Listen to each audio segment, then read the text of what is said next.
Okay, everybody. Hey, you sent in a lot of questions that we tried to answer over the last 5 weeks in this Ask Me Anything sermon series. Special thanks to Pastor Chris Poirier for leaving his church, River Valley, and coming and helping us answer the questions, and for our executive pastor, Troy Singleton. Thank you guys both for all of your hard work.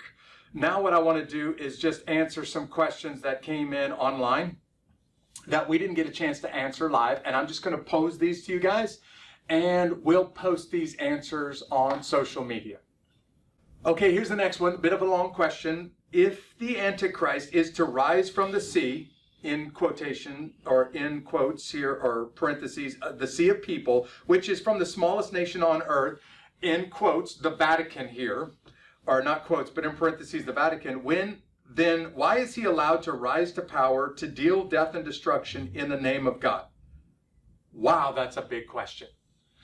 I just want to point out before you guys answer this question, you're presuming a few things that not all Bible scholars, in fact, many Bible scholars would disagree with the question, with the idea that that is going to come from the Holy See, from the Vatican, and I think what you're saying is the Pope and the Roman Catholic Church. Many people would disagree with that, but that's the way you worded the question. So, guys, what this person is actually asking is, why would God let that happen?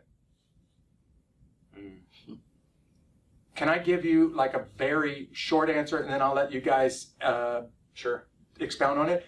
Everything that God does, to include the Antichrist, the end times, all of the tribulation, all of the terrible things, they are all for His glory, and they're all according to His plans, and they're all moving humanity along the timeline to the point that the rider of the white horse comes back and fixes this giant mess that we've made. So the short answer is for His glory.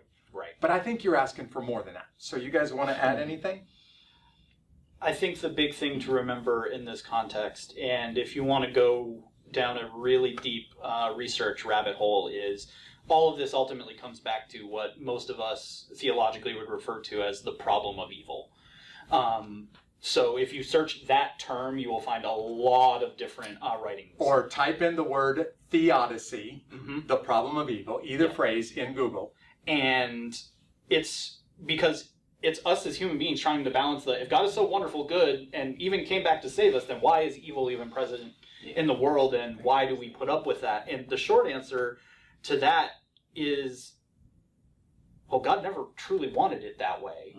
And again, going all the way back to Genesis, that when the fall occurred and the difference between good and evil was truly introduced into the existence of the world, unfortunately, us as the creation in our fallen state end up being the course of a great deal of evil.